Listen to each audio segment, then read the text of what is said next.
Okay, so that was cool. So, what is the next topic? And I'm very excited about this topic because I do this now for about a year. And the topic is about how you double your emailing results.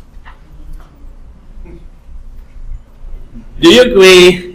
If an email doesn't get opened or the link in the email doesn't get clicked, the email will not produce any results. Do you agree on that? Yes. Yes.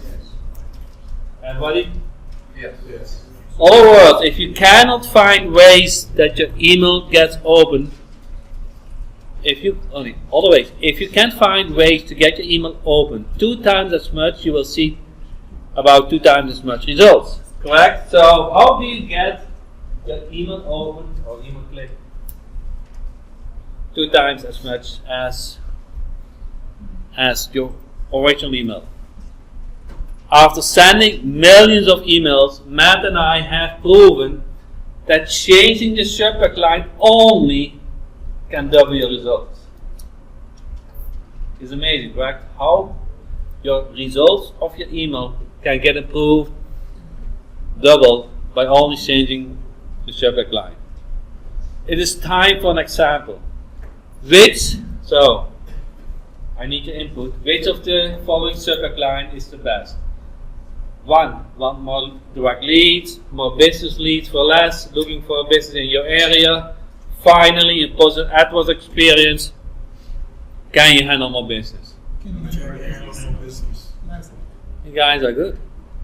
So, if you see in the right column, result, want more direct leads is, let's say, open burn is 2.7%. And can you handle more business? 1.4 times better. Another example. Which subject line is the winner? Now it's harder, correct? Are you still in business? Your business has nothing to lose, just a lot to gain. Can you respond to bad reviews? Your business is unclaimed. Google My Business can't find your info. Can your business be found online? Can your business be found online? 1. Are you still in business? Can your business be found online? Yep. Are you still in business? Are you still in business? Your business is unclaimed with a question mark. So they are worried, correct? They think, oh, wow, what's going on now? So that produced 2 times as much results as like say Google My Business cannot find you info. Right? They all look good, correct? The subject lines. But you don't know when you don't track those results. So, if you put them in order, Google My Business best subject lines is your business unclaimed. It's the best one. Can you respond to bad reviews? The business has nothing to lose, just to gain. So they are in order. Now, and this is the problem many of you guys have, and me too, kind of. I became better over time. How do I come up with good subject lines? So you know split testing works. You probably can come up with one good subject line, but how can you come up with other subject lines that are likely to work also? Who's doing anyway split testing subject lines? Anthony, yes? You do? Okay, that's very good. Anybody else? 2, 3. That's pretty good. Huh? Okay. So, out of the 3, do you see any results? Okay. Would you like? Who's using Google? Google search, everybody, correct? How does Google search work? You're entering keyword and Google is providing the best results, best websites based on your keyword, correct? Would you like that to have something like that also, that you can enter a keyword and it shows the best subject line? Who like that? So that's the new part. You want to find those subject lines, correct? Introducing Sandigal subject line search engine. You are the first one who sees it. Okay, that's what makes your computer very special. Okay, you enter the subject line, and Sandigal is showing you good related subject lines, and every subject line has a quality score.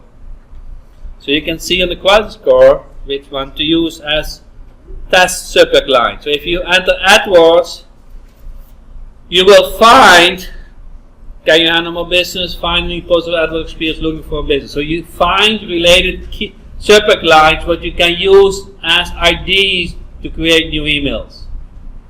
So when you use Sandigal, you enter the keyword, you will are able to find good alternative subject lines which you can test with your email.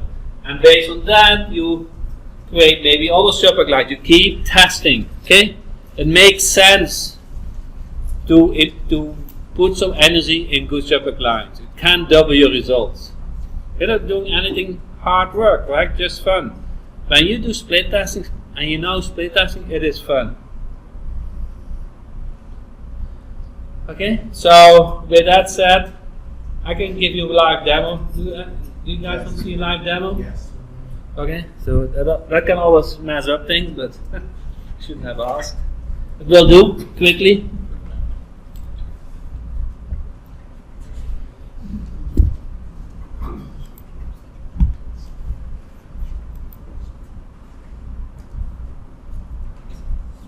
See how the internet speed is.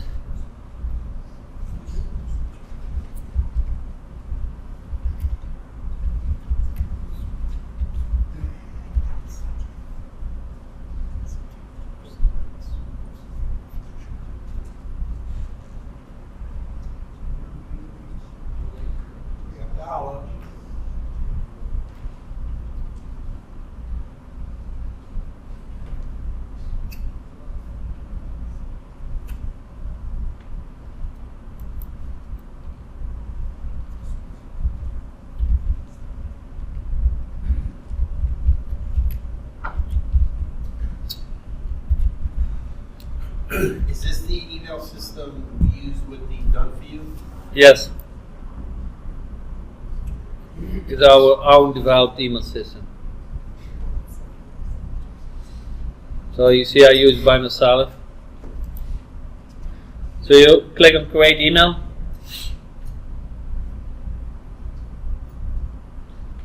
You come up with the subject line like say SEO. SEO. Okay. SEO.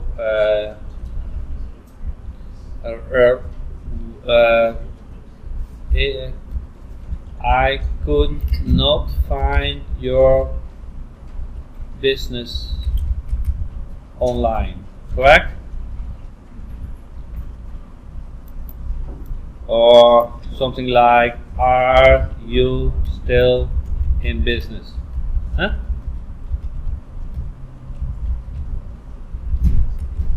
So you, hi, I just was on Google and could not find your business. Okay, and then you blah blah blah blah. Okay, so then you do enable split testing, A/B split testing. Okay, you want split test subject line, and then you enter the keyword SEO, and then you say search from Sandigal.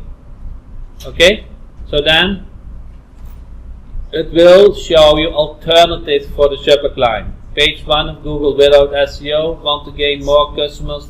Get smart with smart guy. I found at least 3 areas on your website. See this? So you get IDs from subject lines. Everybody see this? So you just click. Want to gain more customers. It is hard. Is it hard to find your business line? Okay, and then you select, and they automatically get added to your split testing, and you can finish the email. Everybody understand how it works in BASIC? So SandEagle will give you subject line suggestions, and you can edit them if you want a little bit, but it gives you ideas what works with the quality score, and it will rank based on what SandEagle knows which the best subject lines related to the keyword. Is that not cool? So what I want you to take from this is, if you're doing emailing, you can double your results with split testing. And SandEagle makes it now very easy to do split testing and find even alternative subject lines to reach that improved result. Okay? And with that, I want to hand over to Matt, because he is kind of the emailing guru. Okay?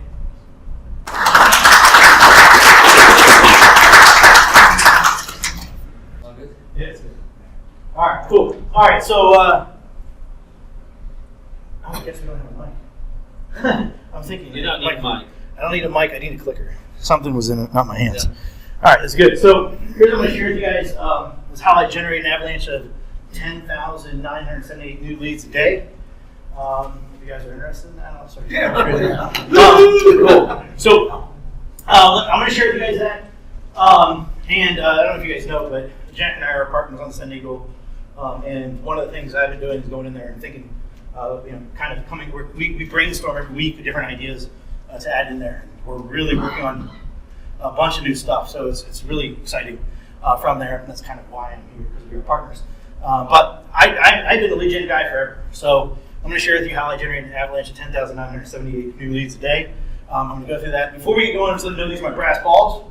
I have these these are, if I was at my office right now, brass balls are usually behind me, because I don't need them all the time, because I already have them, really. But the point is, sometimes I do have these, and I bring them out because there's moments in time you got to make decisions. So I just throw them on the table to make decisions. But you can see right here, I have this right here is a mastermind I have. This mastermind, this specific mastermind. There's people in there making, I guess somebody's doing $400 million a year as part of it. So they pay about $50,000 to sit around this table, and there's about 12 of us sit around the table and we talk about different things that are working. And one of the things that we do is whenever I do my masterminds, I always bring the brass balls for a reason. Because first of all, so we're in a setting like this, and it's a little bit different when we're in those settings. And so on the table in front of them, I put the brass balls, and there's two reasons for it. One, because we want whoever shares the coolest stuff can win the brass balls. So it's kind of a reward for sharing some cool stuff while we're all together. The other side of it is sometimes we got to give them to somebody for doing something, because they need them. They need to throw them on the table and just do shit. So from there, and so my goal here today is to win the brass balls from you guys. Okay, so that's how I'm coming from this, and how I'm going to start this off. I want to win these brass balls from you guys. So before I do, this is one of the guys in my mastermind. I run two different masterminds. There's a handful of people in here that are actually part of one of my masterminds. But this is one of the guys in my masterminds, and when Jace joined my mastermind, it was interesting. So we have this table. The table goes like this. There's a bunch of tables go like this. And he's standing in front of the room, and he just raises his hand. And I'm like, what the hell are you doing? You're supposed to talk. You're supposed to share what's working for you, and then you share, hey, here's what I need help with. And instead of doing that, he just raises his hand. We're like, what do you want? You don't have to raise your hand. It's your turn. Because everybody gets about an hour allotted to him. It's your turn. He's like, I got a question. I was like, okay, and ask the question. So his question for everybody was like, hey, how many of you, this is it was an off-the-wall question, he goes, how many of you in here are the first to go back to the room whenever you go to events, or learn to be first? I'm like, what the hell are you asking this question for? Well, what we discovered was everybody sitting in here, these people running multi-million-dollar companies, everybody sitting in there, they either were first, they learned to be first. And I was like, that's about the dumbest question I ever heard. So then I go to my mastermind. I don't know if you guys know some of these guys. This is Russell Brunson. This is Ryan Dice. There's Clayton Mask of Infusionsoft. That's Bill Glazer, Dan Kennedy's past partner. This is Bill Harrison. Maybe you might know him. But this is our mastermind. So I'm sitting at the mastermind table. So this was last year. Right after Jay said that, I'm sitting at the table with everybody at the mastermind, or part of the mastermind. I said, hey, Dice. And this Dice was actually, Russell was here, Dice was here. I said, hey, Dice, dude. I said, man, this crazy guy coming to my mastermind. And he asked me a question. He's like, are you first? Learn to be first. And he goes, Matt, don't you remember? Because Ryan and I don't know if you know Ryan Dice, the digital marketer, but Ryan and I were two kids He was he was at University of Texas, or he was going to school in his dorm room, started his business while we started off. We were sitting in rooms like this. He goes, "Don't you remember? We were both sitting in rooms, and we'd be the first ones always go to the back." I was like, "Huh?" And then I reach over to Russell, and I lean over to Russell. I said, "Russell, what's your answer to this question?" He goes, "Don't you remember? I used to go buy yours and dice stuff all the time." I was like, "That's crazy." So one of the things that is just amazing to find. Now I put this up here. I was talking to somebody a little bit earlier. We were talking about your kids or your grandkids boxing. This is me. I was actually a Gold Glove champ. I want to show you. The reason I want to show you this picture just to show you that I once was skinny. I wasn't always this fat. I was actually Gold Glove champ. I was ranked number 33 in the nation.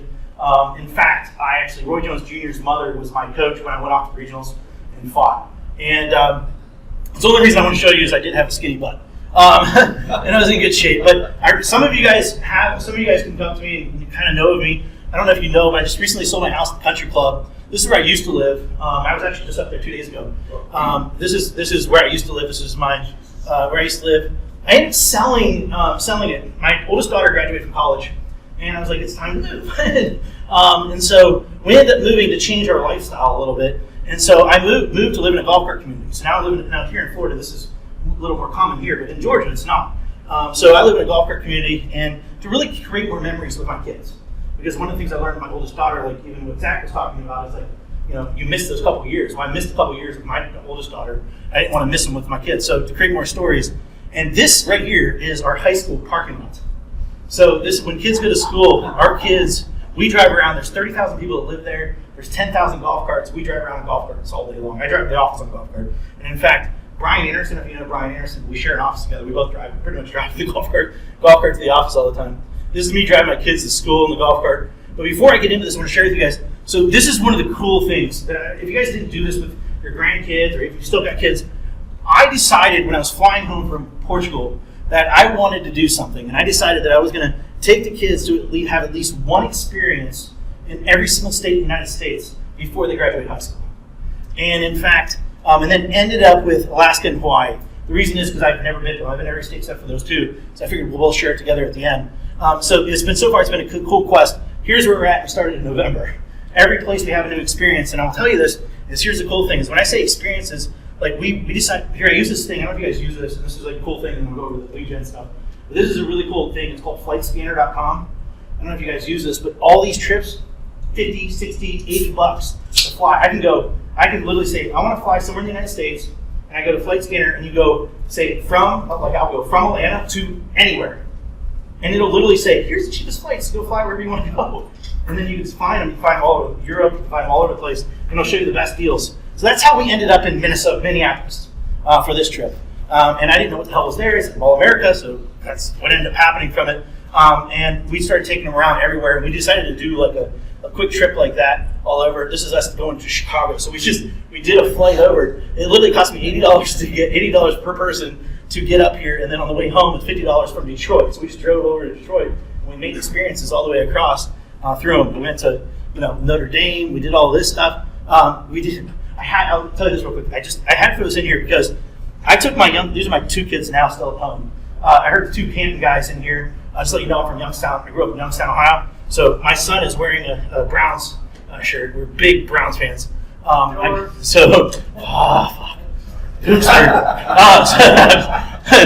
but the point is, this was in Toledo, Ohio. We stopped by Toledo, Ohio. I saw this family video, and my kids did not know what one of these were. This was an experience for them, I swear to you. We walk in there, my daughter looks around, she goes, is this like a big red box? I was like, what the hell? Like, I didn't think about it. From her perspective, she didn't know what one of these were. So, of course, we had to buy some stuff to support them, because I didn't want to rent it, because, but we were there. And we took them to the Ford factory. So every time we go to a different state, we have a new experience. So we just create experiences from them. And this was another experience, just real quick, we took them on. So I'll fly in somewhere and I figure out this. We did this experience, it was really cool. The only thing I'm going to share with you is this. There's one experience I'll tell you that was the greatest experience we've had so far in the United States, is this. And it's in New Hampshire. It was in New Hampshire, dog sledding. I'm going to tell you guys, this is, and I just want to do a quick pitch for these guys. If you go in New Hampshire, you look for dog sledding, there is it's a charity, and what they do is they rescue these dogs. dog sledding dogs. So people in Canada and people up north, they get rid of the dog. Once a dog makes a mistake on the trail, they let them go, but people can't take them as pets because they're trained to run. So they take them in, and so you get to share this experience out there. So I'm going to tell you, this is the favorite experience I've had so far with my kids, and this is the one they just said, well, out of tops everything from there. So I'm just going to tell you, like, look it up, go to it, it's well worth it from there. So anyway, but on the weekends, what I like to do is I like to go out to my land country. I have 290 acres. We have about 5 waterfalls, 8 caves, and really, this is more for me because this is where I go for peace, and actually notice I'm still kind of hyped up right now. Even nervous when I have times I do this. So this is one of my waterfalls that I have. You can just tell I just kind of sink down a little bit. But this is one of my other waterfalls. And this is my rock. And the reason, and actually, well, I just but this is my rock. And this is, the cool thing about this rock is I made millions of dollars sitting on this rock, sending emails out from my cell phone. But the cool thing about this rock, if I'm staring at that waterfall, if I look over to my left, I will see this waterfall. So these are just 2 of them. We call these twin falls, even though they're not really twins. But over there, out there. And I just want to show you that I do wear the same thing every single day. I got 20 of these shirts, I got 20 of these shorts, and I have the same damn hat. I actually wear the same clothes. Look, there's the R, there's the R. The only thing different is, fuck it, I mean, I'm not going to go sockless, but there, I'm almost there. So this is what I look like every day. And the reason is, and if you were at my office right now, I could reach over and grab a stack of split tests. I split test more than any human being that I possibly do. And that's kind of jacked on the habit of doing it because, small little tweaks win big games. So, I mean, I've done over 8,000 email split test rounds. And for me, data is my religion. I look at data and I analyze data. I stare at data. I look at data. I don't care what comes out of somebody's mouth. I don't care what comes out of somebody's head. I don't care what they pull out of their ass. I care what my data says. My data doesn't lie. People do. So just to clear, so when I'm coming from, and the reason I bring that up is because I'd rather make decisions on data than what I wear. And just so you know, by the way, I did start doing this way before Zuckerberg did. So okay. Anyway, so just to prove, this was in Boston. This is me in Boston. Yes, I did put on a shirt, but there's me again. And this was me in freaking Minnesota, when it was 60-degree weather. Same thing. So just to prove to you, I really do wear the same thing every single day. My wife thinks I'm crazy. But real quick, my name is Matt Basak. You pronounce it Basak. I grew up in Cortland, Ohio. I'm married to my wife. We now live in Peachtree City. I went to 2 different high schools. I went to Cortland High School, and then my dad, we worked in Youngstown. Somebody from Canton know this, but my dad worked in a steel mill. Steel mill shut down. We had to move, and we moved to Alabama. So I went to another school in Alabama, and then I went off and graduated. I got a marketing degree at the University of North Alabama. And I say that because, I'll tell you this, so when I graduated, real quick, my daughter just graduated. It was funny, when I graduated, they asked me, hey, look, you want a bachelor's of administration or you want a bachelor's of science? They literally asked me that. And I was like, BA or BS? I'll take the BS degree, because this whole thing is bullshit anyway. So that's exactly, so I really did pick it for that one reason. So I have a BS degree in marketing. But my real experience came when I started doing this shit. But let me say this. So we just had our 40, I spent half my life doing this. So one of my friends from Ohio, his dad worked in a steel mill, my dad worked in a steel mill. My dad used to work, like bleeding hands work. He didn't just, my dad didn't have a good job. My dad come home every day and he'd have cracked hands, put his hands in a freaking glove with Vaseline so that his hands would come back to life for the next day to go back to work. That's how my dad grew up. I never want to be like that guy. Or any of my family members, because they all grew up that way. But one of my buddies that's from that area, he said this. He said, how'd you figure out how to make millions before you turned 30? And I replied to him, now we haven't talked for 20 years about this point. And I said to him, I went to people making millions and I learned from them. Just like I hired somebody to work with my oldest daughter to prepare for the LSAT. In fact, my daughter's got 4 full rides to the top law schools, Temple, Alabama, Boston, and Northeastern. But because of this, just like I hired a pro baseball player, I worked with my son the other day, just like I hired a world champion to help me with my hobby, just like I flew out to have somebody help my wife with business, now she's selling like crazy. And he replied to me, he goes, I don't have money to pay with people like that. And I said to him, well, if you really want something, you'll do whatever it takes. In fact, when I was in my early 20s, I was dead broke. I flew across the country. I don't know if you guys have, I don't have a wallet on me, but if I did, I don't know if you did that swipe and pray shit. Like you swipe the card and pray to God it's going to run. And so I flew across the country. I did swipe and pray. I heard about these millionaires that were in California, and I was like, man, I want to meet them. And I want to learn what they're doing. And so They didn't know I was coming, but I got a plane ticket. And I flew all the way out there. And when I landed, I went and got a car to drive to their office. Well, actually, drive to my hotel. But then I went to the hotel, tried to check in, because we didn't have like all the online stuff we have today. And then all of a sudden, I swiped my card. My card didn't work. And I was like, shit, what am I gonna do? I guess I got a car. I'll sleep in the car. So I drove to the office, slept on in their parking lot, and just waited for them to come in the morning. So I'm sleeping there, and I get woken up in the morning by lights flashing in my eyes.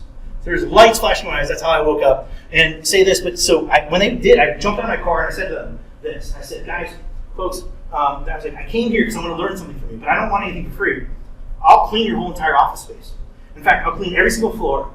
Just give me whatever you need to do, and I did it. That whole day, I just sit there and clean until they felt sorry for me because they were like, what the hell is this kid doing? And started cleaning, and I volunteered to clean their floor just to get 30 minutes at a time. But that one decision changed my whole entire life. It really did. That was the moment that things really changed for me. And I really learned two things from that moment. First thing I learned is this: money in motion creates more money. And you see his ads and the ad spends, like the more I put money in motion, the more it creates more money for me. But the other side to it is this: is action takers are rewarded. That day changed my life. Just by taking that action, just blind faith action. He calls it jumping in the ocean. I jumped in the ocean that day, and but action takers are rewarded, and I surely was. And so let me share this. I'm going to talk to you guys about email marketing, list building, email marketing. It all comes under the same umbrella. But here's why you should listen to me when it comes to email marketing. I don't know if you guys, I started marketing online in 1997. In fact, I started email marketing in 1999. I put up my first opt-in page in 2001. Today they call these things lead magnets. So I put my first lead magnet today in 2001. I made my first million by 2003 from email marketing. And in fact, I built a list of 10,000 people and made $1 million from that. In 2005, I wrote a book called The Ultimate Lead Generation Plan. We became a #1 bestseller in just a few short hours by using the secret power of leads and lists. And in fact, that day, Harry Potter came out. Oprah announced Harry Potter's, the new second coming of Harry Potter. It was #1 on Amazon. And I had all my buddies mail to my page to sell my book. And we knocked Harry Potter off, and I took over #1. So we beat Oprah's effect that day in 2005. I sent over 1 billion emails over the last 18 years. I split test every single day. In fact, I've done over 8,000 email split test rounds. I buy up to about $250,000 of solo ads a month, meaning I pay people to mail my list to sell my stuff or to get leads from them. So I like sucking leads off other people's lists from there. My lists grow up to my 10,978 leads a day. And I'm sure with you guys how to do that here in a sec from there. But because of this, I'm self-sufficient. It means I don't need JVs or I don't need to do launches. I just call them bonuses. Like everything else I do is just a bonus from there. I run the List Building Club. Now we just passed 19,000 amazing members, and now it's 19,000. I also hold a clip. How many of you guys know JV giveaways? And this may or may not make any sense for some of you guys, but let me just tell you, it's kind of a cool little concept. But basically what it is you create a page. I'm not going to draw it because I don't have much room to, I've got a bunch of stuff I want to draw. But basically you create a page and everybody gives away like a free report for how to get more clients. Free report for this, free report for that. Everybody puts it on there and people just send traffic to the page and everybody just shares the leads. And so I ended up bringing in 2,656 people all together to do it. People were generating hundreds of thousands of subscribers in a couple days from that. In fact, I also hold the ClickBank Gravity record. Have you guys ever tried to sell stuff on ClickBank? ClickBank's becoming more popular now than it ever has been in a while. And ClickBank has this destination. So when you're determining what product you could sell, if you're choosing to do anything in ClickBank, to determine what product to sell, you can look at a thing called Gravity Score. Now, Gravity is based on, we'll just take you for here. So let's say you sell 100 things, you sell 300 things, you sell 600 things, you sell 1 million things. That's and within a 7-day period. That's 4 Gravity points because everybody made a sale in a 7-day period. That's 4 Gravity points. The average Gravity on ClickBank is about 50. Actually, it's really lower than that. But if you're doing 50, you're doing pretty good. There's only 4 people in the world to break 1,000 Gravity, and we broke 2,086 Gravity. We had over 2,000 people actually go, and 2,086 people make sales in a 7-day period on one of my products from there, which means I had 7,751 affiliates that signed up to promote my stuff, and 2,086 of those people mailed their list and made money. But between all my companies over the last 18 years, it's probably why I just don't give a fuck, pardon my language, but I generated over $100 million from just email alone. From just email alone from there. And my passion is helping people like you make more money from email, and that's what we're going to get into from there. Now, here's some things, and I want you guys to really pay attention to this. First of all, there's rumors out there. There's a myth out there that's going on right now. Email marketing is dead. That's bullshit. You know what the number 3 biggest spammer in the world is? Facebook. I mean, but the point is this. Have you ever gone, and actually I don't have the things, but Advertising Week, all these people said it's all full bullshit. People are just using it to sell their stuff. That's the reason is if anybody tells you something's dead, marketers are doing that to tell you something's dead because I got a replacement. That's really the secret to things dying. This is dead, so I got a replacement. I'm going to give you the replacement. So don't believe all that bullshit. But if you think about it, if you go to Facebook and you lose your password, how are they going to send it to you? Via email. If you go to Google, you lose your password. They're going to email it to you. That's how it all works. Everything is done through email. Email is the backbone of every successful internet business. In fact, next year, over 3 billion people will be using email. That's almost half the world's population. Email makes money. Now, for every dollar that I spend on email marketing, I get an average return of $38. So I don't know how many of you guys would like to trade. I would trade $1 for $2, but that's good to me. But I trade for every dollar that I trade, I get $38 back, and that's why I get excited about talking about this. Email marketing drives customer acquisition and customer retention, and in fact, Facebook is a really important tool for your business. And I know they're talking about all this stuff, but here's the thing: when people are looking for the most direct way to reach and interact with you, with the audience, it's best to turn to email. In fact, Forrester Research said this: people are twice as likely to sign up for your email list as they are to interact with you on Facebook. Now, this is something really important, I think, to know, and is this, and this is the writer down there, is people go to Facebook to like things. People go to email to buy things. Email is transactional. This is where people go to buy. Transactions are created through, think about, you get order receipts. This is where transactions are created. People go and buy, through email. From here. Now, social media search, it shouldn't be ignored. Shouldn't be ignored. However, email has higher conversion rate than those two tactics combined. If you take them both, the two of them combined. Now, consumers who rely to learn more about, people, right now I've got guys that are in the e-com business. They finally discovered, oh my God, I should do email. Their businesses are just freaking skyrocketing because customers rely on emails to learn more about your business, that they're shopping, and to make more informed buying decisions. And then here's another one, personalized emails. And some of you guys, and he was even talking about that. I can't get him on the phone, I'm sending him an email. He's sending a personalized email. Because personalized emails receive transaction rates that are 6 times higher than any other email that you can ever send. Now, here's a big thing, and I think this is really important to pay attention to, is consumers who purchase products through email spend 138% more than those who don't receive emails. And here's another one, and I'm going to go over this.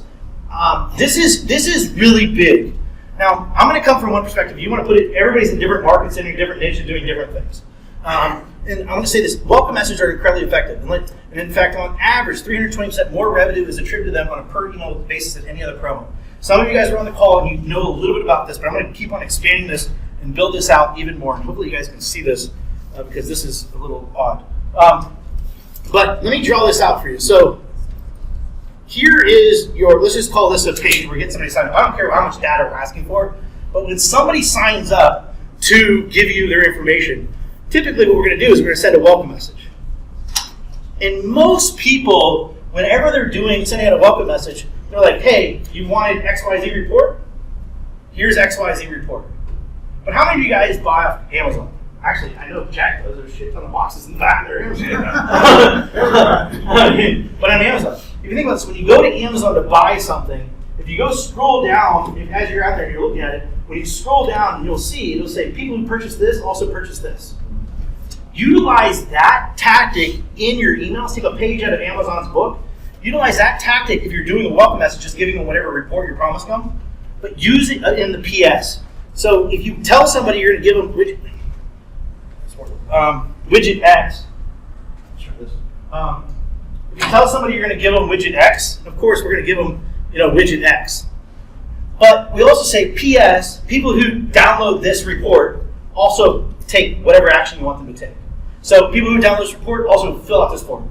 People that download this report also buy this product. People who fill out this report also do this. Utilize that in your PS, you'll make tons more money. Does that make sense? So make sure you utilize the PS in your welcome message, and you'll make tons more money than anybody else. Because here's the reason, and this is where it comes all down to. The whole thing comes down to this. And let me put it in a different perspective. So this might get some ahas for you. Okay, if we're going to send out we were talking about he bought a list, he's emailing the list, and he's not getting big response rate. The reason is because you've got to capture their attention to get them to respond, like to get them to open, to get them to respond. But if somebody goes to your page, signs up, they just chose to give you their attention. You have their attention. And when you have their attention, they are going to be searching for this welcome message. The welcome message, or anytime somebody triggers, these are called triggered emails, but anytime somebody triggers something, whether it's an order, maybe it's an order, receipt. They bought something, you send them a receipt. That's a triggered message. Password resets. That's a triggered message. Welcome message, or they filled out an application. You send them an email. That's a triggered message. They're going to be looking for that. More likely to look for things at that moment than they are whenever you broadcast them. Now, and that's why there's 320% more revenue that's attributed to them, because they gave you their attention. It's one of the biggest keys. If you asked me 20 years ago, 15 years ago, and said, "Hey, Matt, what's the greatest asset you have in your business?" I would say, my list. I would say that would be the biggest asset. If you ask me today, it is attention. Attention is the key to every business when it comes down to things. And email marketing is also the greatest driver of customer retention. Now, but the bottom line is this. We'll start diving into this. The bottom line is this, is email marketing is a revenue engine you simply can't ignore. You simply can't ignore it. I don't care what anybody says, you simply cannot ignore it. I made millions from it. In fact, one of my companies did over $20 million in 1 year just from email marketing alone, not in the IM niche. In fact, my friends make millions from it, and my agency buddies. Now, some of you guys are running agencies. A lot of you guys are. And I'm going to tell you this. Here's what's going on right now. Now, how many of you guys went to traffic and conversions? You know what I'm talking about? TNC. So we have a couple people in here. Now, the announcement, so I know this because I'm friends with Dice, Ryan. I don't know if you guys know this part. I guess it's being recorded. So Dice sold the company. You guys know that he sold TNC, traffic conversion. So he didn't have as much ability to share what he was going to share because he sold before the last event. But what he was going to announce at the event was this. And this is one thing. My agency buddies right now, what they're doing is they're creating add-on services. They're actually people that are managing Twitter accounts, Facebook accounts, managing Google AdWords accounts. What they're doing now is they're going back to these companies and they're saying, you know what? I'll manage your email. I'll generate leads for you. I'll manage your emails for you. And they'll get 10, 20, 30% of profits just by managing their email list for them, just by managing the lead flow for them. And they were going to announce it. They didn't actually announce it, but this is what he was going to announce from there. And I got people doing it. In fact, somebody heard me. I was in Dublin. I was talking in Dublin, and somebody heard me say this. He ran a local agency, like many of you guys. And he was like, shit, now I can go back to all my people, and I can create an add-on, and I can actually get them, and I can manage because some of the stuff I'm going to share with you. It's like, now I can manage, generate leads for them, and then I can, charge them a monthly fee. So he started charging. So I had this guy, John Morley, and he turned his local agency into wildly profitable. And what he did was this. Well, he graduated from the EPC Institute, but then after hearing me say what I just said right here, he went out and he turned it into his local agency into wildly profitable. In fact, 30 days after completing the course, he ended up going in 30 days, he got 20 new clients at $1,000 to $2,000 a month on recurring, just by managing an email list or building an email list for him in a local market. In fact, he lived in Dublin, so they're all in euros. But you see, there's 2,000 euros. There's 1,000 euros. There's 1,500. Here in the U.S., that's a lot more. Here, more money. There's more. And he started sending me these things like, holy crap! People were just wiring him money to manage the email accounts for him. And he went back to all his customers and started doing that. It's crazy from there. But big companies are also looking for people to hire that specialize in that. In fact, the guy that, if you guys watch the show Billions, you know that house on Billions? Big ass house? The guy that owns that house, the real person that owns that house, he's the guy that started Priceline. Or the founder of Priceline. So he's the founder of Priceline. So, and I have an office up in New York. We have an office, actually. We have an office in New York. So I was up there, and he found out I was up there, and he wanted to pick my brain while I was up there. So I went over to his office. He actually looks down on Trump's office, which is funny where he's at. And kind of he has video cameras on and starts fucking with Trump because him and Trump do real estate deals. But it's funny. But anyway, his office looking down at Trump's office. But when I was at his office, he was picking my brain, trying to figure out, how to do email because they're going back to it. They're like, we're going back to direct mail. The big thing was like, I'm sick and tired of Snapchat, all this other shit everybody's talking about. We're going back to email and direct mail. Like, that's what he's doing inside his companies because it works. You know, we're sick and tired of chasing these things. Let's go after things that work. Emails always works. The most profitable thing that we do. Direct mail's been really profitable. Let's go back to that. In fact, he's the guy that created the football in the Sports Illustrated magazine. If you guys remember that football, but he owns the patent on that from there. But big companies are looking for people specialized in. In fact, people are paying like $118,000 just to have email specialists in their company from there, and on that. Now, before we dive into any more, here's what I want to do. I want to stop right here real quick. And these are the 11 golden keys when it comes to email marketing. And what I want you to do is, I see you guys don't get pads and paper, which is awesome. So what I want you to do is write down. This is key number 1. So write down key number 1, box of profits. Key number, and then 2 is getting in the inbox. Key 3, strategic synchronicity. Key 4, nested magic. And just write these down: 5, 6, 7, 8, 9, 10, 11. And these are the 11 golden keys. And let me know when you're done. Now, some people, I know you're taking pictures. I would recommend, if you do have a pen and pad of paper, write it down. Here's what's really important. This is what's happening to the community today. Is if you just take pictures, if you write things down, it goes into your subconscious mind. And in fact, if you really want to really be really good at things, and I see you doing it, or maybe not, but if you write in cursive, if you can remember how to do that, but if you write in cursive, you'll start flowing more. If you write in block letters, if you think about when you write in blocks, you stop. So it blocks your mind. If you're actually wondering why you're not as creative as you used to be, a lot of it is because most people aren't writing cursive. When you write in cursive, you flow. When you write in blocks, things stop. So I always write in cursive, actually, all the time. I write letters to people in cursive all the time, and pray they can actually read it these days. They took it out of the schools. It's fucking crazy. Pardon my language, but it's ridiculous. But let me know when you get it, or I'll just see you guys quit doing it. But write it down so you just have it in your subconscious. I'm gonna grab the water.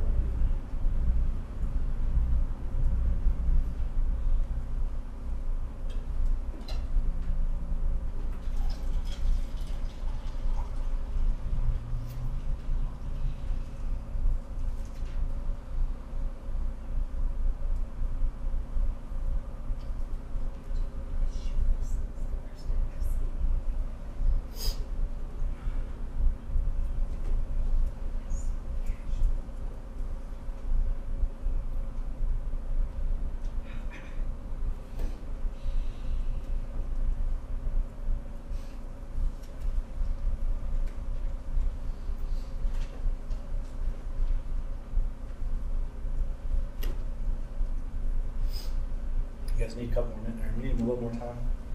Yep, still right. Boom. Almost there.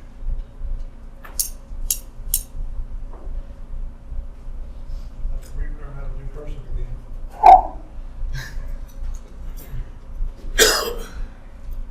I get my cues mixed up. I think that's my cues.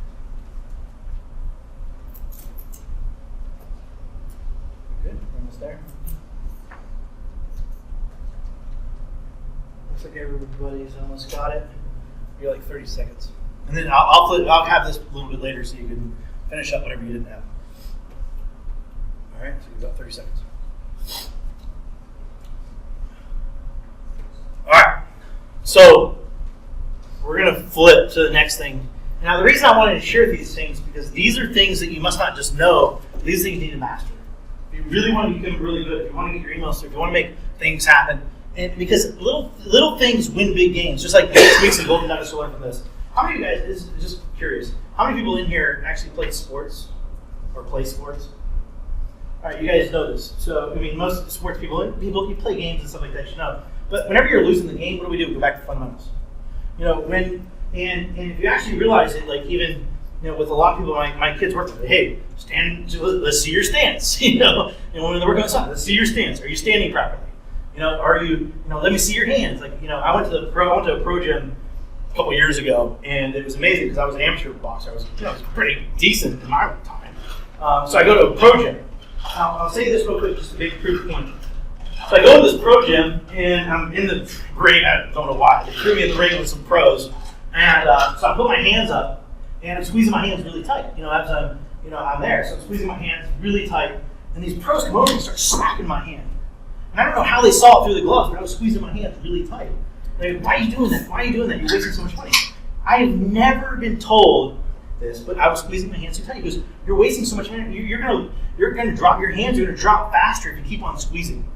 And I'm sitting there like, "What? Nobody's ever told me this." And he said, "No, Matt." And they come over and they're like, "Quit doing that." So I said, "Okay, what do you want me to do?" And they said, "Put your hands up like this." I said, "What do you mean put my hands up like this?" He said, "No, when you throw the punch, that's when you squeeze." I was like, I fought for how long and nobody's ever told me this shit? Like, if I would have learned that, I would have been able to have my hands up longer. But little tweaks, little changes win big games. They'll last longer. You know, I mean, McGregor should have learned that one. But that's a little joke. I had a lot of money on the game, or that fight. And I won it too. Like little tweaks and golden nuggets you'll learn from this. But email millionaires that win the game of marketing do the little things better than their competitors, period. Point blank, period. Now, I don't know if you guys know this guy, his name is Chris Winters. But this is Chris said. He goes, last time I saw Matt speak, one of his golden nuggets made me $350,000. $350,000 3 weeks later. The same technique just made another $200,000 over the last 45 days. Pay attention, folks.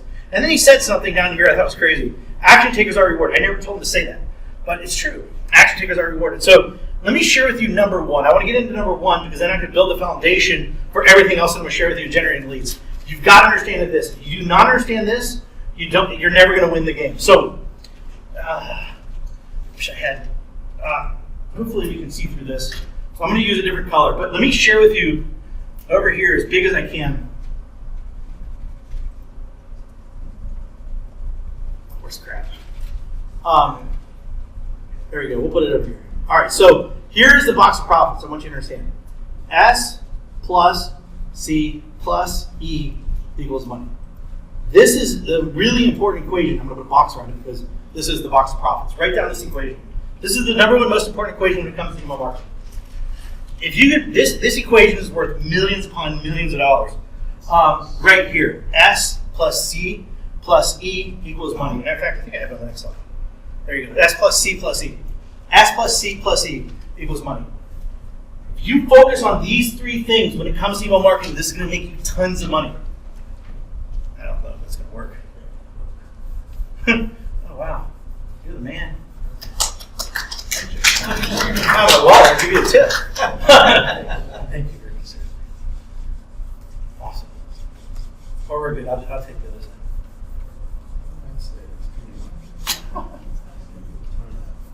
Thank you.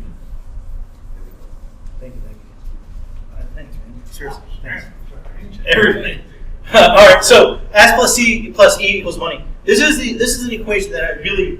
If I was in my office right now, it would be right in front of me. It would be right behind me, and right over here, and well, over here on my right of me. Because this is what I look at every single day. This equation right here.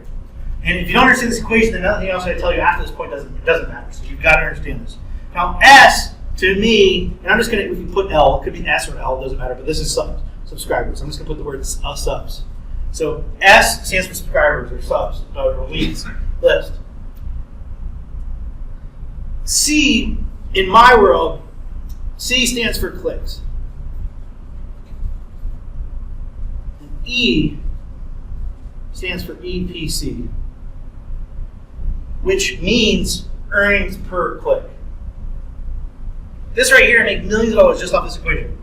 I only look at three things. I only pay attention to three things.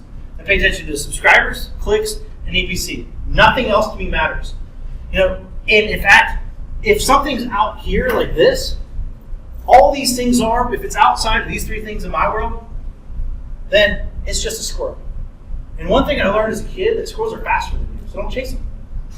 But the point is that all these are squirrels. And the reason I say that is because you're going to run into people that are going to say that email marketing are like opens. And yes, for ESPs, opens do matter, but for marketers, we don't give a shit. What we care about is hey, do we have subscribers? Do we have people to send to? Can we get clicks, people to go to take whatever action we want them to take? And is it making us money? Because EPC is all about money. That's all that matters. Opens, and you'll see people like, oh, it's all about the open. It's all about the open. Opens are for egos. You might want to write that down. Opens are for egos, clicks are for cash. Opens are for egos, clicks are for cash. Let me give you an example. An example would be, let me tell you one that people are going to tell you. I know one of my friends will tell you, the best subject line you could ever send anybody is dude. Now, you're going to hear this. Like, people will tell you this. Oh, dude, it's the best subject line. Somebody else is going to tell you, oh, the best subject line you could ever do to get the highest open is, hey. Those two subject lines, like if I send an email that said, dude, women are going to write me pissed off, like, I'm not a dude. Guys are going to write me back, like, I'm not a dude, I know, or whatever. And then, and hey, people are going to write back, like, hey, what? Think about, I want you to think, whenever you send an email, and I'm using these as dramatic examples, but whenever you're sending an email, you want to think about what intention you're creating in the mind. And we want to create more of a buyer intent than we want to create just getting it open. So, give you an example. If I send an email, dude, yes, you will open that. Most people will open it, scroll all the way down, click the unsubscribe link. Like if Jack sent dude, that's what would happen, I guarantee it. If he sent an email and said, hey, the first thing you're thinking is like, oh my God, he just really wrote me. Hey, oh, then you read it, it's like, oh, damn it, you're trying to sell me something? Like, you think about that, like, hey, what? That's what's going through your mind at that moment. But for me, now I do a lot of, sometimes I don't really mail affiliate stuff much. But if I did mail affiliate stuff, one of my best subject lines on affiliate was, I bought this.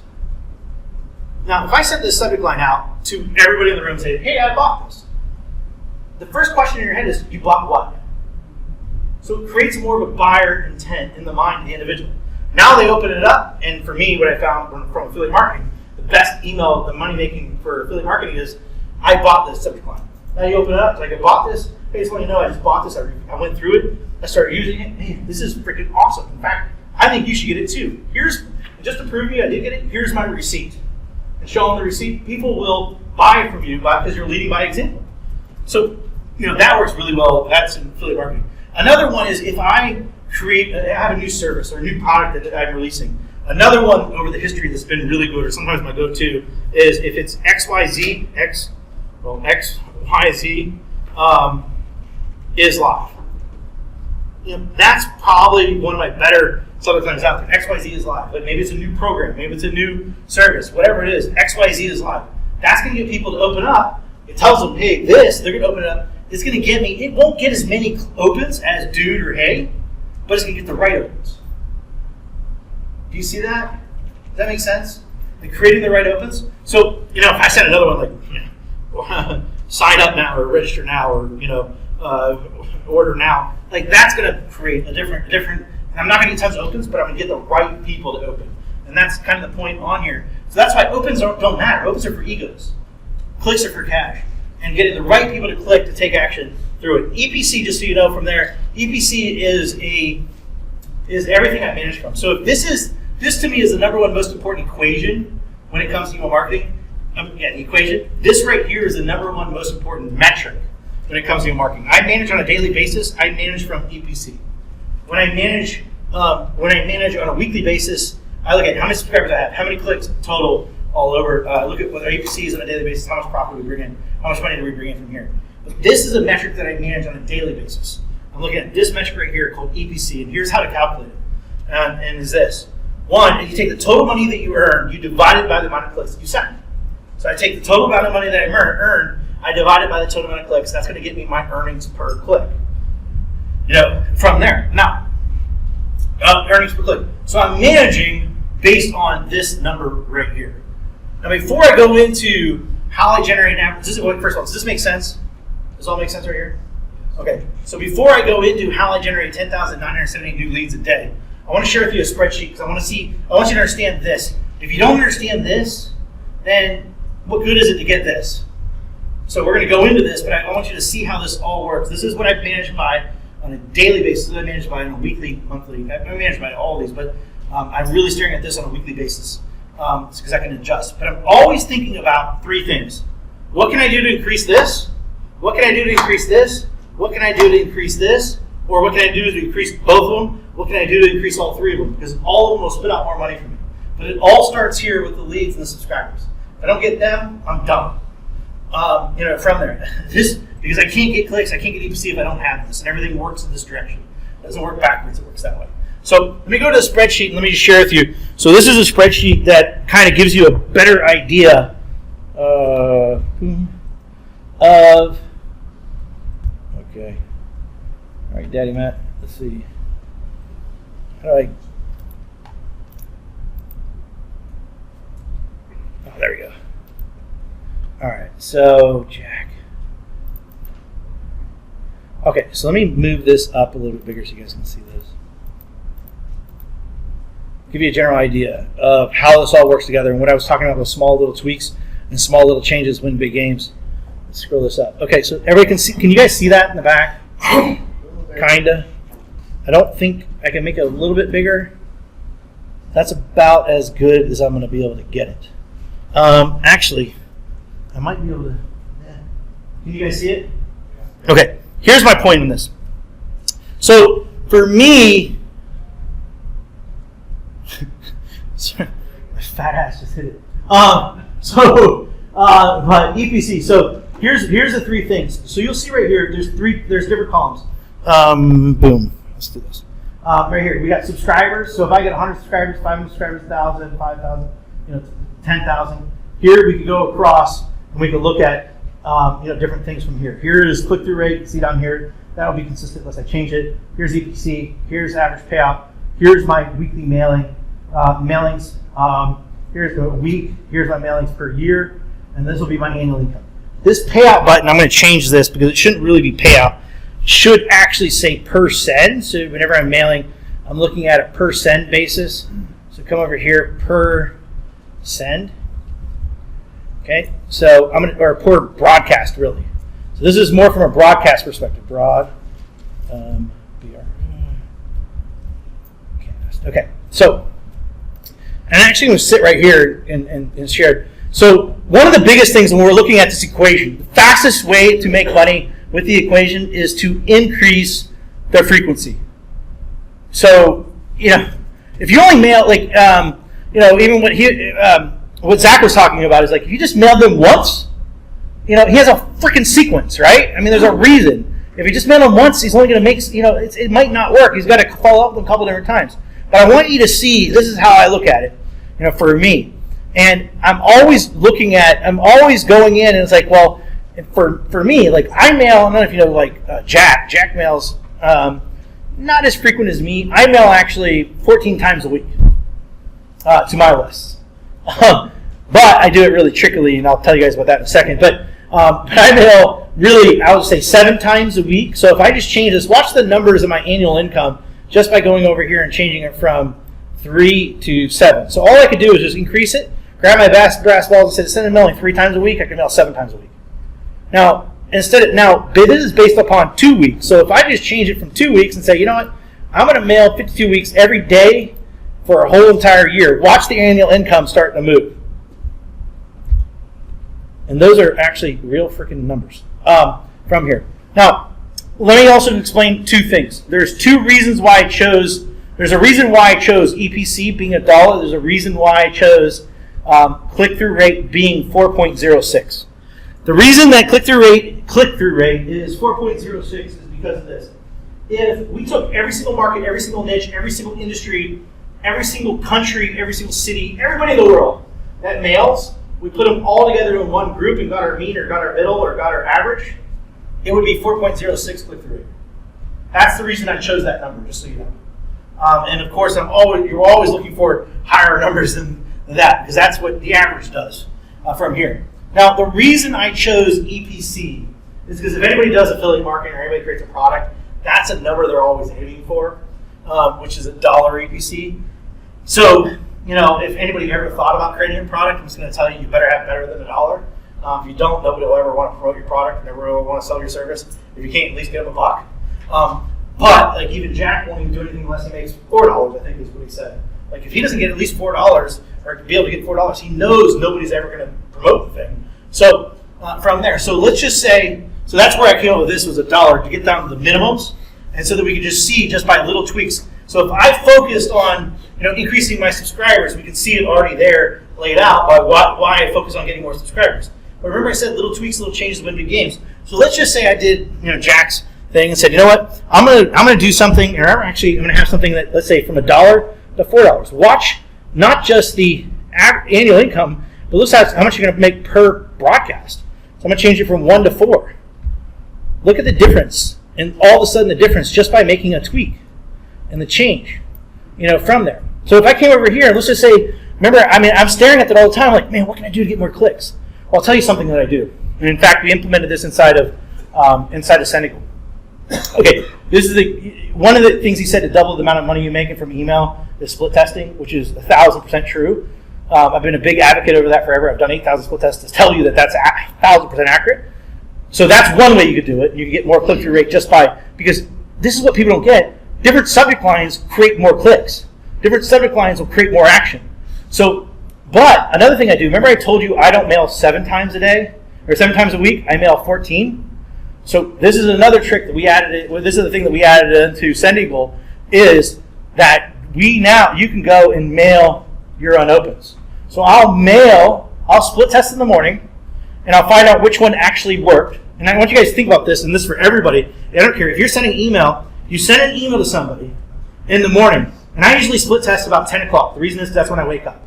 I spent half my life doing this, so I really came out of college, and I'm still living the college life, as you can tell. And I've got an amazing wife that met me early on, that knows that Matt still is in his head in college, in a sense, but I still wake up at 10 o'clock, and then I go and do a split test. I run my split test. I run 5 radically different variations every single morning, and then I figure out which one wins, because what I'm going to do is I'm going to increase see how I can, which one's going to make me the most money.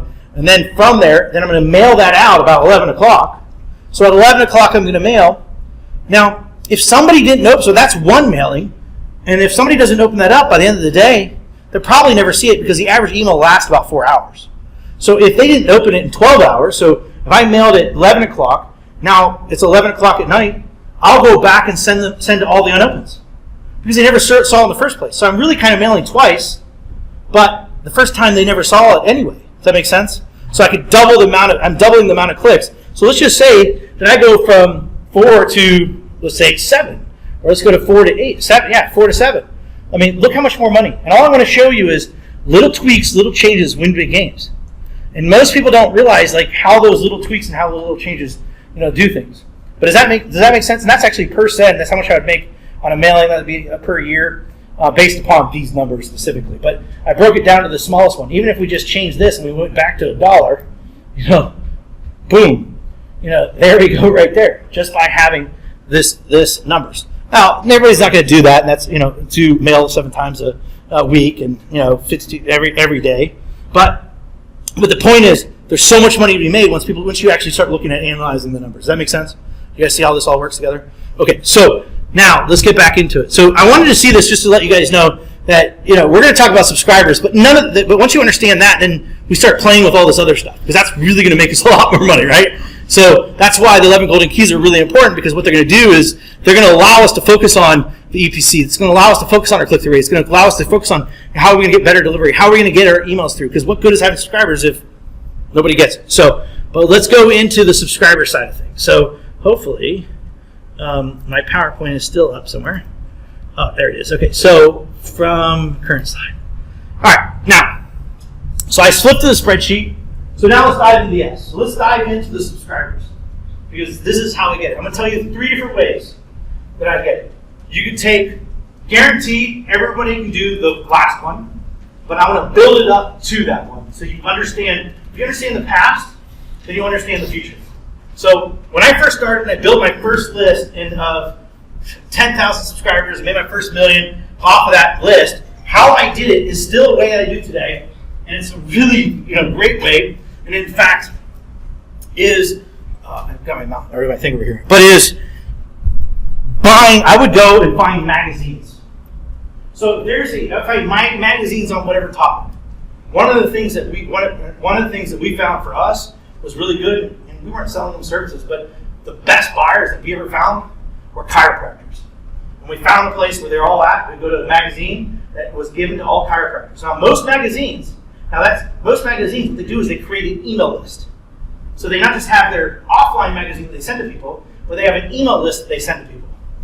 So you can find magazines that are out there that have your perfect target market, and you can go and advertise them.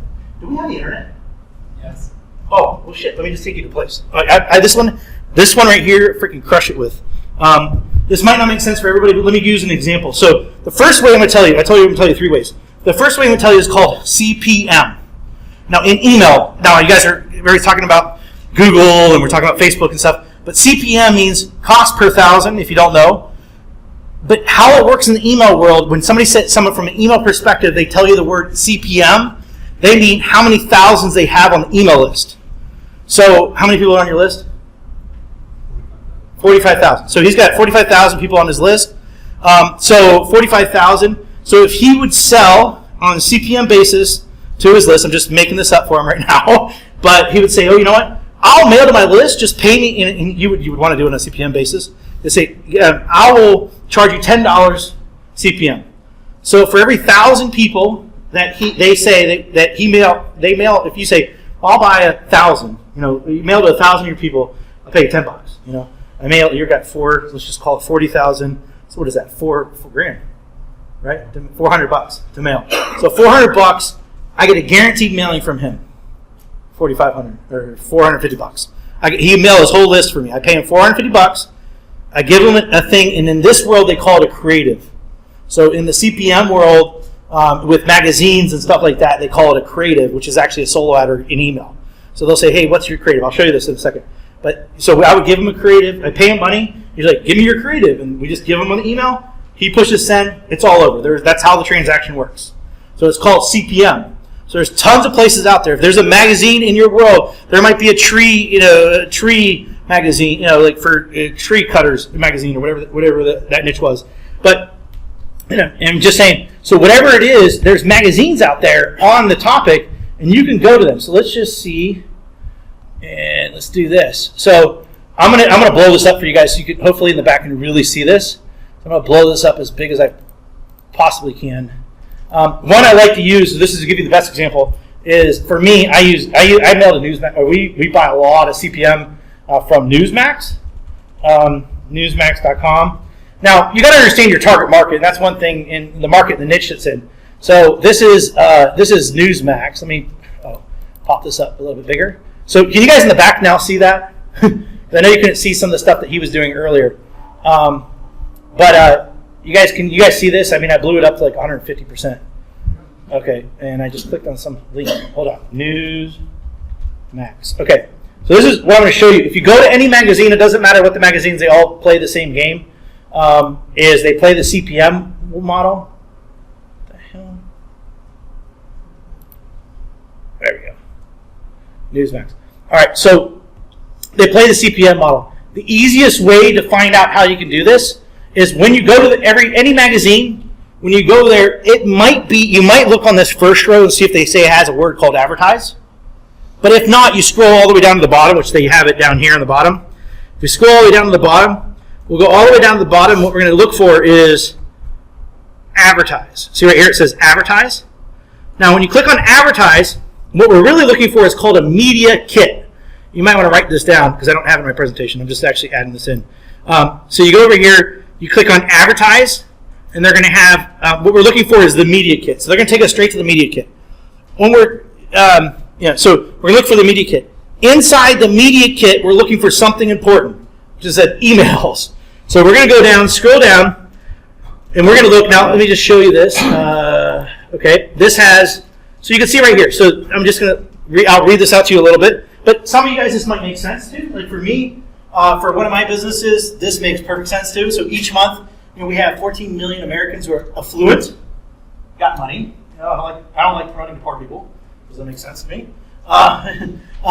It's like that's a fast way to make money. But anyway, so they've got powerful email alerts to 5.5 million opt-in subscribers. So to do a drop to them, it cost me $50,000. If I did do it, every time I pay for a drop, it's $50,000 rate card. And for those of you, has anybody here ever done direct mail or bought advertising? We've got a few people. Okay, you probably got why I said rate card. Okay, so I want to be clear. When you're dealing with magazines and paying magazines, they are used to corporate buyers and corporations. Coors Light, when you deal with them, these are kids that have a big ass budget. They've got to spend it.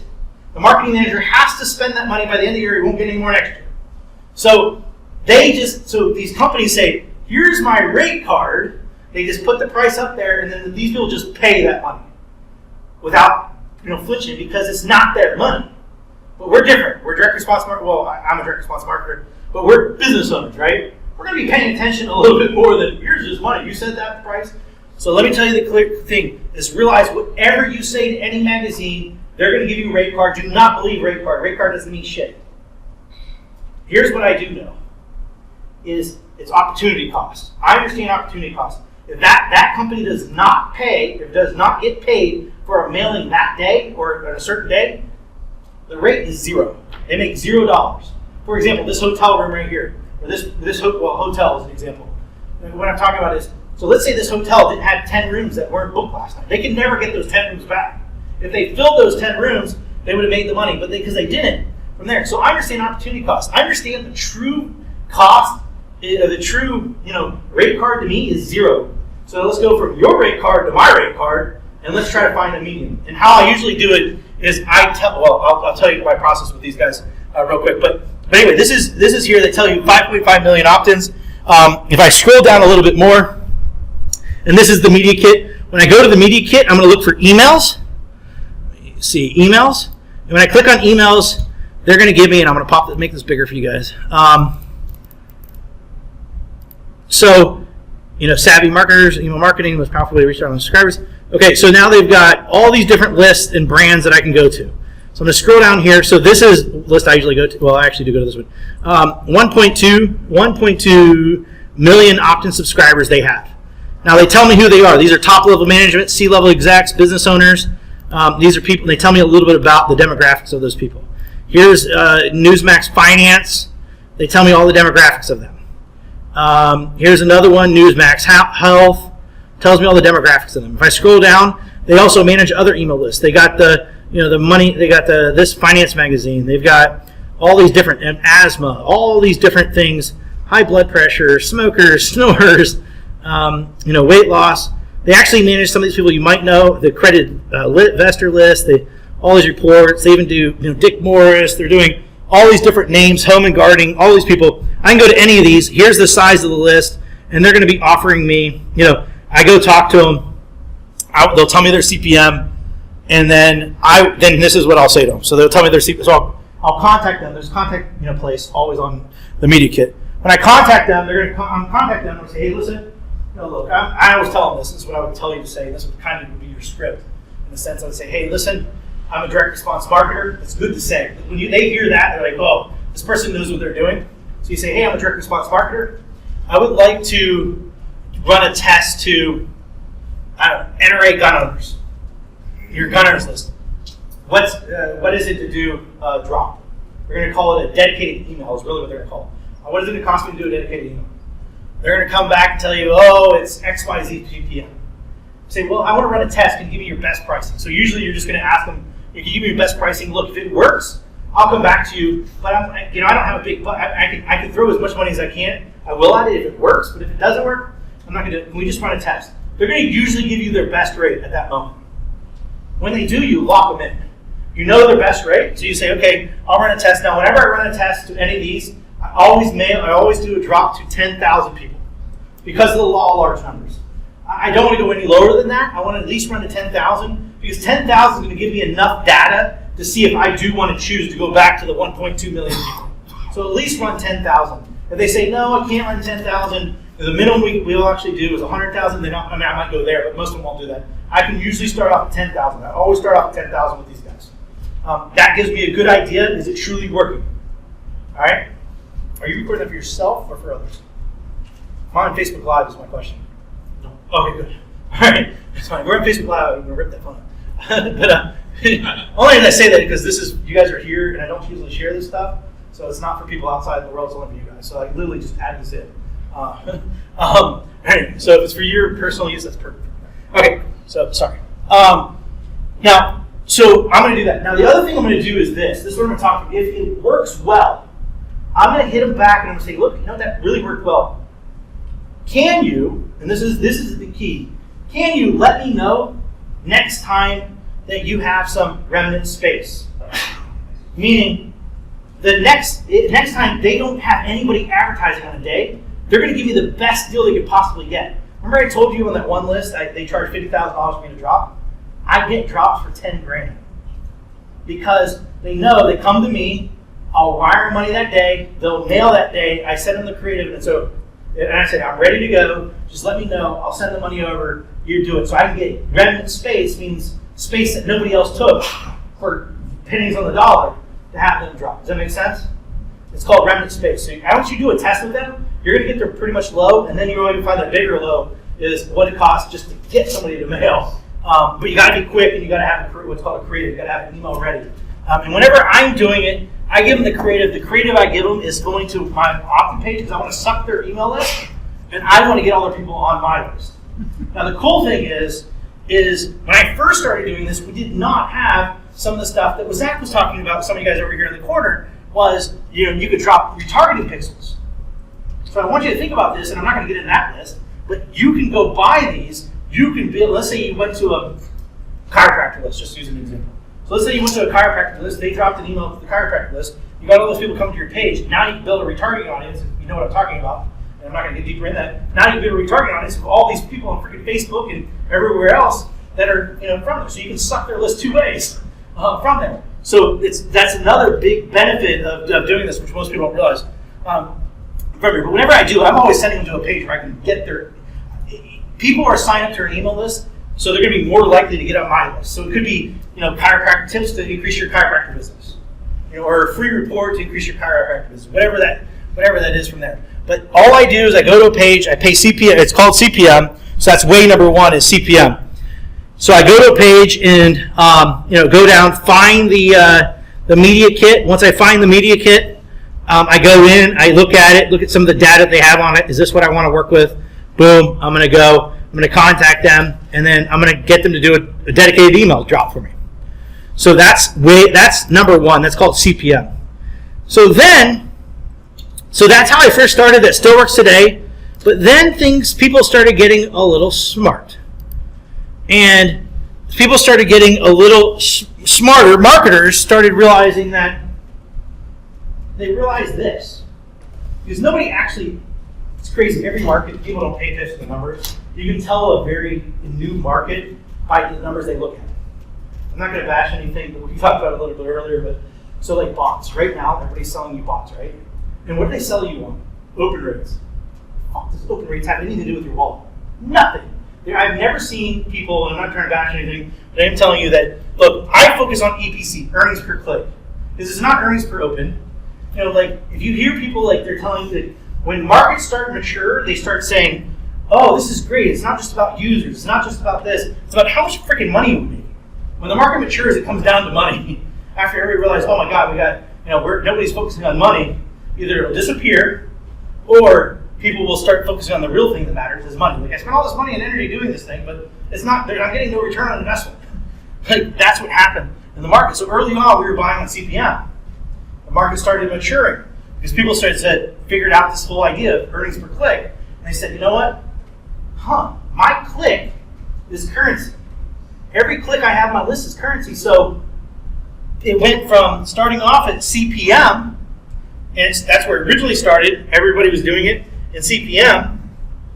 And then it moved to CPC, cost per click.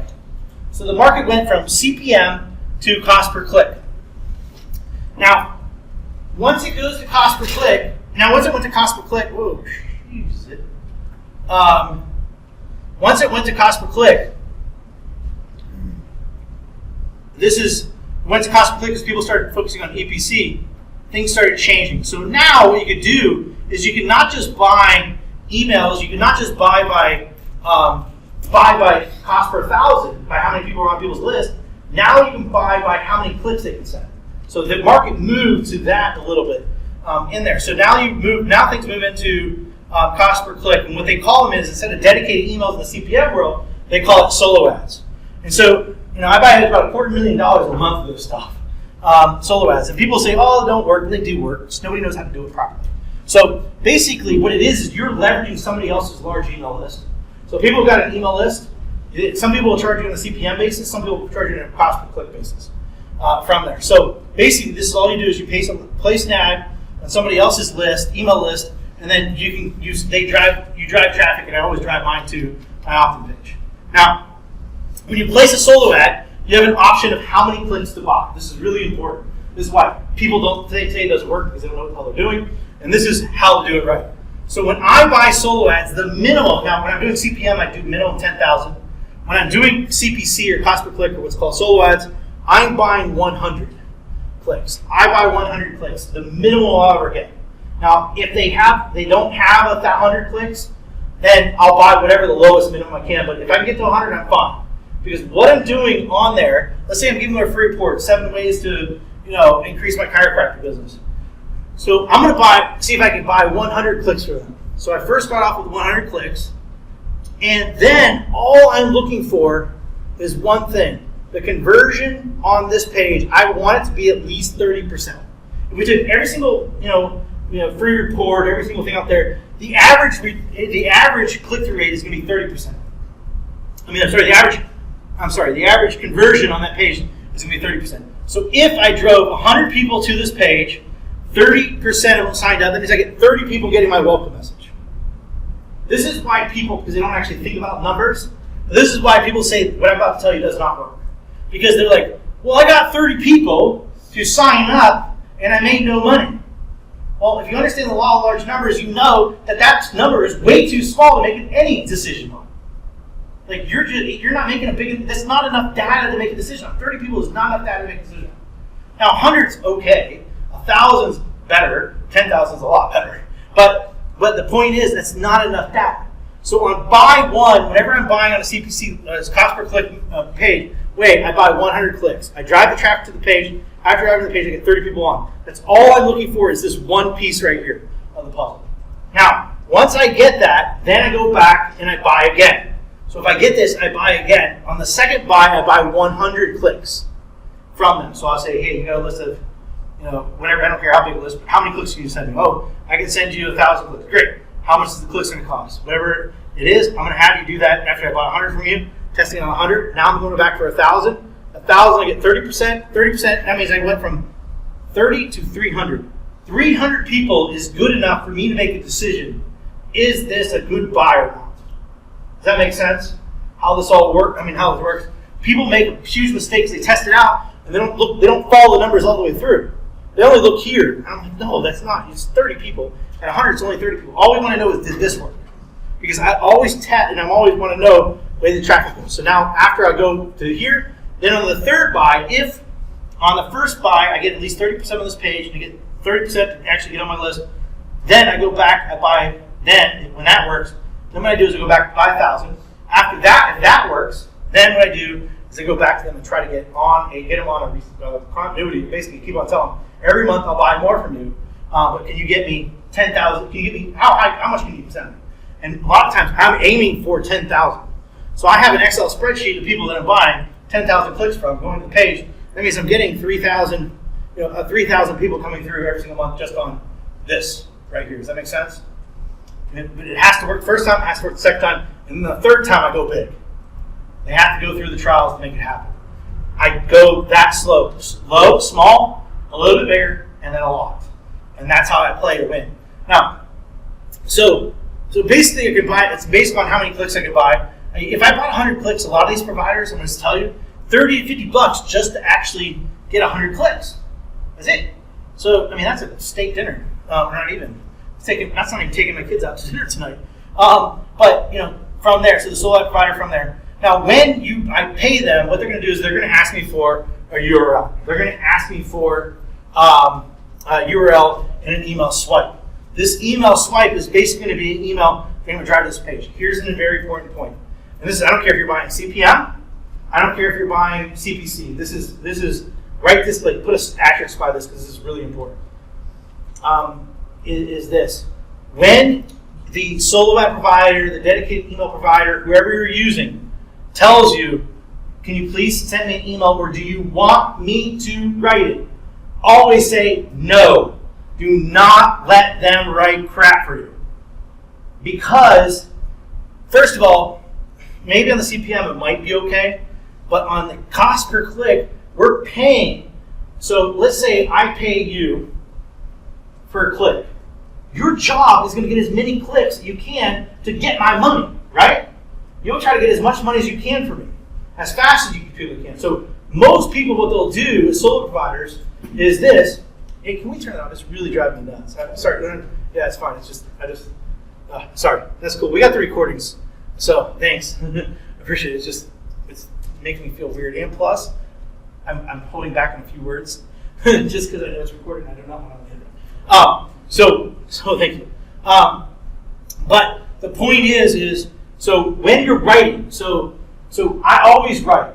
Most people, if I pay somebody on a CPC level or cost per click level or solo ad, they're going to send an email that says, hey, click here for this free report. That's it. And they'll just write a thing, just make it as simple and easy for somebody to click. They're going to try to, wreck my budget really fast. But if you write it, this is how you want to write it. You want to be as transparent as you possibly can.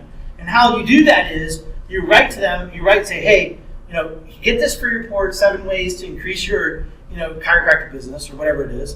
7 ways to get more clients in your chiropractic business. In order to get it, and we're going to be transparent as humanly possible, in order to get it is click on this link, go to this page, put your name, email address, phone number, whatever we're asking for them on, click the submit button.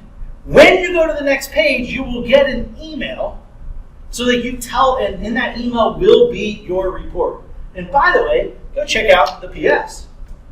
The more transparent you are in that email, it's going to make them work harder to get those clicks to send to you instead of them writing, because all they're going to do is going to write an email to get as many clicks as they possibly can get. When you do it, you're going to write it so you get the best quality clicks that you can possibly get. Does that make sense? And that's why, what I'm telling you is most marketers write emails different. But you want to do it that way because this will make you win the game of it. So when you're giving the email swipe, be as transparent as humanly possible. Think about every action, every little step they're going to take.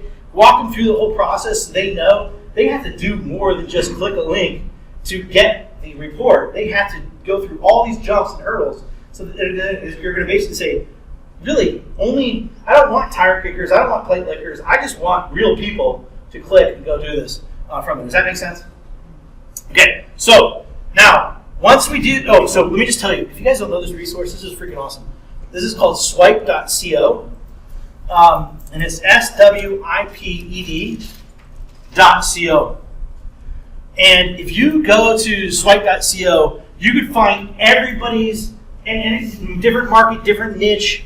You can find people's sales letters, their freaking forms, their option pages, and this guy dissects it and looks at it. It's really good inspiration for you to come up with good ideas of what to create. And so I just want to share you, this is Ryan Dice's. I was going off 30% here, but here's Ryan Dice's 16% converting in a squeeze page, or now it's lead magnet page, but on here. So you can go in there, you can find. You just type in the browse. You type in SEO, and then it'll pop up stuff you can actually look at and look at other people's stuff you can get ideas from. You can look up chiropractor. Boom, it'll pop up and show you different sales letters, different opt-in pages, different lead magnets, different things in that market or niche when you go on the page. It's just a great resource of swipeable material to get ideas and inspiration from it. So what we're going to do is you want to make sure that the URL, the actual page you give them, actually collects data. If you get somebody, it's easier to get somebody from one modality to the same modality. So they're on an email list, they're most likely to get on an email list. They're most likely to take an action in an email. They're most likely to give you their email from there, and where you collect leads. Because once you do that, and then you give them the URL to swipe, they're going to broadcast to the email list, and they're sending the email link out to their list. Your email with a link, people are going to click, you're going to be able to collect people from that. And it still works. This is one person I used to buy for a lot of people. I built, for one guy, I brought him 31,563 people in a day on his list. 20,000 in a day for somebody, 5,000 a day, 4,000, 2,000, thousands. All these people I did it for. But, and there's more. That I hit in one freaking day, thousands of people that basically came in, opted in a day for them, just by following this one method. So, let's go over. Number one was CPM, where it was per 1,000. Number two was cost per click, which was per click. Then I started thinking about it. And this is how I generate 10,900 whatever leads I'm about to show you right now, is this. Then I started thinking about it. I was we first started by how many subscribers we had, and then we started by how many clicks we could send. Let's move in a different direction. And I bet, the next logical thing I think is going to happen in the marketplace is that people will pay, it's basically guaranteed subscribers. Like people pay, I'll pay, instead of paying per click, I'll just pay per subscriber. Let me do that. So now I'm going to play this game of wishing and hoping. So I started searching and I found a place. This is a writer down. If you didn't write anything down, this is what you write down. Op-intelligence.com. OPT-intelligence.com. This is the writer downer. This is exactly how anybody in this room, any market, any niche, anything, I don't care what market, what niche, what you're in, you can focus on a geographical location. If you're focusing on a certain zip code, if you want to capture everything about people, this is it doesn't matter. Like every market, this works for. So, give you an example. So, I started searching. I found this. This is who Microsoft uses, JCrew uses, Visa, Discover, or Disney, American Express, all these places. This is Traditions 118. My restaurants are filling up with repeat customers from Op Intelligence. The product is incredibly easy to use, and it is the only effective way that we found for a local business to generate email lists cost effective. In fact, we have one of the guys in our office actually just started a brewery. And then they also have a bar because you get to taste the beer, the local beer. They are filling up. They're basically, they build a list of all these people inside our area, which is where area code 300-269. And then they did a 10-mile radius around that. So everybody a 10-mile radius, they're generating leads. And every time like it rains, hey, rainy day special, come on in and get a free, they're giving coupons. Or, come on in, we got a rainy day special, we got this. Hey, our local high school team just won a game. Come on in, get this. So they're building. This is who they're using to like drive customers. These places packed all the time because they just send out emails to the restaurant. Here's one that says this. It says first, we grew our list. Let's see, from measly 50 subscribers to more than 400. Our team is energized, which is a new way to reach local customers as well as a national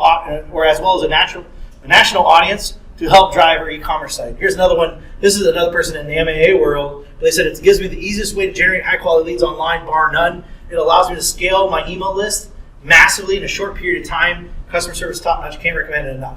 So let me show you exactly how it works. Okay, but before I do, actually, let me say one thing. The CPL model I talked about requires an opt-in page. This strategy, you do not need an opt-in page. All you need is the form. That's all you need, and you need the welcome message. You don't actually need the welcome message, but I'm going to tell you need it. So all you need is a form, and you need the welcome message. This is what you get from your autoresponder, just the form code. Because here's how it works. So this erases all this crap. All you're going to do, and this is cost. This one's called cost per subscriber, CPS. CPS, cost per subscriber. Or some people call it CPA, cost per action, but it's really CPS, cost per subscriber.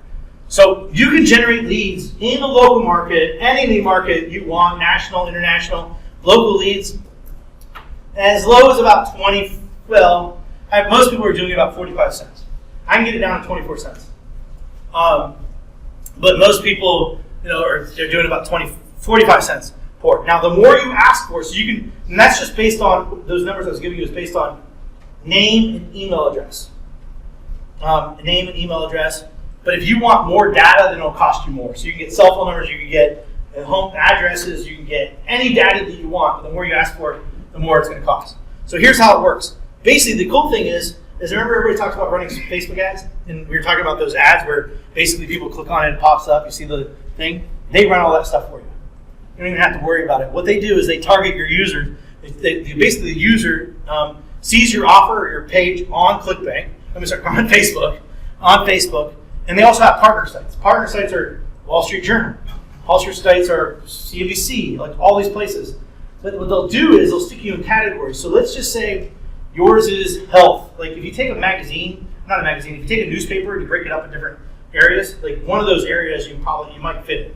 And that's basically what they're going to do a lot of the newspapers run on. But basically, they're going to start one as this. Basically, the user sees it on Facebook and any of your partner sites, and they'll click on the ad.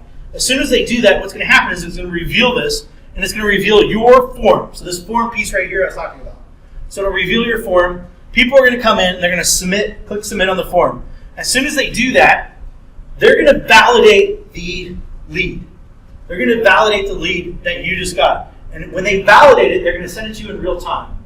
So let's just say, I think you can start off with $25. So it's $25 just to You just put $25 kind of like an escrow account, and then you get a lead when they validate it. Let's just say you're spending 50 cents just to make my life easier. So you put $25 in there. They go in, they validate it. Says, oh, this is a real lead. This is it says AOL.com, not AOL1.com. Somebody didn't screw up. So it's a real validated lead. Boom, push the submit button. As soon as they do that, it drops it down from $25 to $24.50. And then the next one comes in, and it goes to $24, and it goes to $23.50. And it keeps on going there, and then you say, you know what, I'm done. I want to stop. Whatever they sent you, you can't get the money back on that, but whatever's left in that escrow account, they'll send you the rest of the money. Does that make sense? That's how it works. So they're going to validate the lead, and it works in business to business, it works in beauty and fashion, it works in entertainment, it works in food and dining, it works in health and fitness, it works in family investing, it works in market research, education, news. These are different categories they have: nonprofit, personal finance, retail, e-com coaches, consultants, biz op, travel. And in fact, I've got guys right now that are using for local offers. As I was telling you about, I think, or you guys about, is people are using this to create local offers for restaurants. They're using it to create for events, for mortgage brokers, for landlords, for service tutoring, for car repair. And they're building these. They're getting them for 45 cents. 45 cents. Some of them more. So I got one guy that's actually getting mortgage leads for $2, flipping them to the mortgage broker for $45. So it's called arbitrage. So he's arbitraging the leads, from there. So people are doing arbitrage. However, I'll tell you guys how to get cheaper here in a minute. But people use it from there. Is that cool? Yeah. So, however, like the big thing is this. So, from there is this. If you don't master those 11 golden keys, you'll never know the potential that I know is possible with email marketing. And here's 11 golden keys for those of you who didn't miss. Those of you guys needed to finish them up. They're right here. Just finish them up. I think some of you guys might have missed the last one. So if you need to add that on there. Now,